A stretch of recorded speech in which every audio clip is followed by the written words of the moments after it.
This is part 2 of the review of the short answer questions from the nutrition test. I did have to make a separate video to continue because I had reached my 5-minute limit. The next question about the fast food meal versus the home cooked fish meal, it was a good question in that it asked what nutritional value the cheeseburger meal at a fast food restaurant had. Well, of course, it's high in fat, it's high in sugar with the soda, high in sodium, and it's also overall a higher caloric meal. There is some protein in the meal, a starchy vegetable, of course, with the French fry, but again, it's a fried, both the cheeseburger and the French fries are fried and therefore higher in fat, and the soda is high in sugar.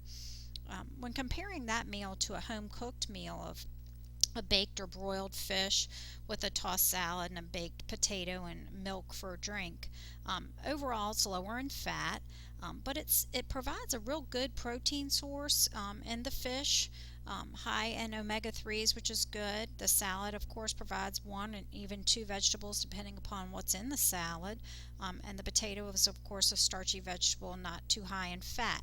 Take note, and some of you did mention this in your short answer, it depends on what you add to this meal too. Now, it didn't go into that much depth, but if you globbed on tartar sauce on your fish, a lot of high-calorie dressing on your salad, butter and sour cream on the potato, of course, that would jack up the fat content in the meal. And finally, the milk would give you the calcium in the dairy. So it was a good example to compare and contrast the different nutrients that you get from the meals.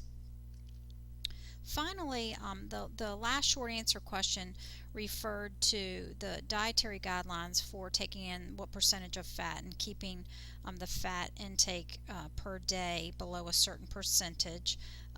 What can happen if you go above that recommended amount? Well, of course, that can lead to, number one, heart disease and various related heart illnesses. With the buildup of excess cholesterol and fat within the lining of the arteries, plaque builds up, and that's the beginning of heart disease, coronary artery disease.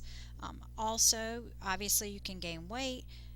Excess weight gain can lead to even obesity, diabetes, and other illnesses as well. In particular, ways to really cut out and reduce overall fat intake would be to choose lean meats, trim any excess fat from meats, even replacing meats with a complex protein like beans and rice together. Use less salad dressings or mayonnaise. Eat more fiber-rich vegetables and fruits. You know that eating a whole fruit provides more fiber than, let's say, a fruit juice, and baking or broiling your meals instead of frying. That essentially summarizes all of the short answer questions. And again, I wanted you to see, just being that this is the first test, what I'm looking for, being specific, reading the question thoroughly, and again, using that textbook as a resource, using me. If you need clarification on a question, you can always email me or call. And also you can research various websites too that are mentioned in the reading for further clarification, such as the myplate.gov site. I hope this helped in explaining what I'm looking for in the future, and thank you for listening. Bye-bye.